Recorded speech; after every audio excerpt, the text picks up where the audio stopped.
कहानी एक बहुत ही प्यारी फैमिली की कहानी है। बच्चे स्कूल से आते हैं। ध्वनि कहती है मम्मी मैं फर्स्ट आई हूँ। वहीं जिनी बोलती है मम्मी मेरे भी 80% मार्क्स आए हैं। मम्मी जिनी के मार्क्स सुनकर गुस्सा हो जाती है और जिनी को सुनाना शुरू कर देती है। जिनी अपसेट हो जाती है। थोड़ी देर बाद दोनों बच्चों को भूख लगती है। ध्वनि मम्मी से मिल्क देने के लिए कहती है। वहीं जिनी मम्मी से चाय की डिमांड करती है। मम्मी फिर जिनी को सुनाना शुरू कर देती है और ध्वनि से कंपेयर करती है और कहती है ध्वनि को देखो दूध पी रही है और तुझे चाय चाहिए। जिनी ये सुनकर हर्ट हो जाती है। थोड़े टाइम बाद जिनी खेल रही होती है और वहीं ध्वनि पढ़ रही होती है। मम्मी फिर आती है और जिनी को सुनाना शुरू कर देती है और कहती है एक तो नंबर कम लाई है, ऊपर से पढ़ भी नहीं रही। ध्वनि को देखो इतने अच्छे नंबर लाई है, फर्स्ट आई है और तब भी पढ़ रही है। मम्मी जिनी को फिर ध्वनि के साथ कंपेयर करती है। ये सुनकर जिनी बहुत ज्यादा हर्ट हो जाती है। जिनी अपने रूम में एक पेपर पर बड़ी ही मासूमियत से कुछ लिख रही होती है। लिखते लिखते जिनी की आंख लग जाती है और वो सो जाती है। थोड़ी देर में पापा वहाँ आते हैं। पापा पेपर को उठाते हैं और देखते हैं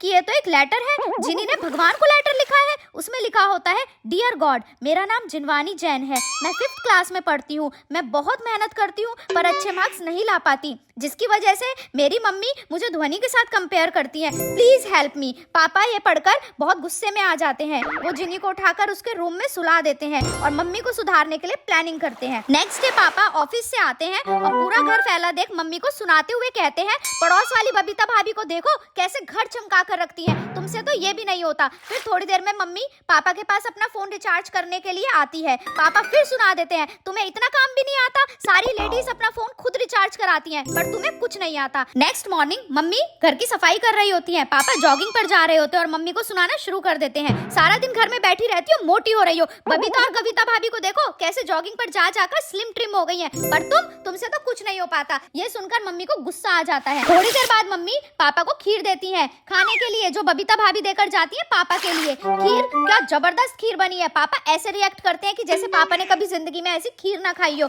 और मम्मी से कहते हैं तुम भी कुछ सीख लो बबीता भाभी से। ये सुनकर मम्मी का गुस्सा फूट जाता है और मम्मी कहती है मुझे क्यों कंपेयर करने में लगे हुए हो सभी से, आई एम द बेस्ट। फिर पापा कहते हैं और जो तुम इतने दिनों से जिनी को ध्वनि के साथ कंपेयर कर रही हो उसका क्या। मम्मी को सब समझ में आ जाता है। मम्मी पापा से सॉरी बोलती है। तो फ्रेंड्स अपने बच्चों को कभी भी किसी के साथ कंपेयर मत करना। सभी बच्चे यूनिक होते हैं, सभी की अपनी एक क्वालिटी होती है। वी होप आपको मेरी ये स्टोरी बहुत बहुत बहुत पसंद आई होगी, तो इसलिए स्टोरी को लाइक कीजिए, शेयर कीजिए और हमारे चैनल को सब्सक्राइब कीजिए। मैं मिलती हूँ आपसे अपनी नेक्स्ट स्टोरी में, तब तक के लिए बाय बाय।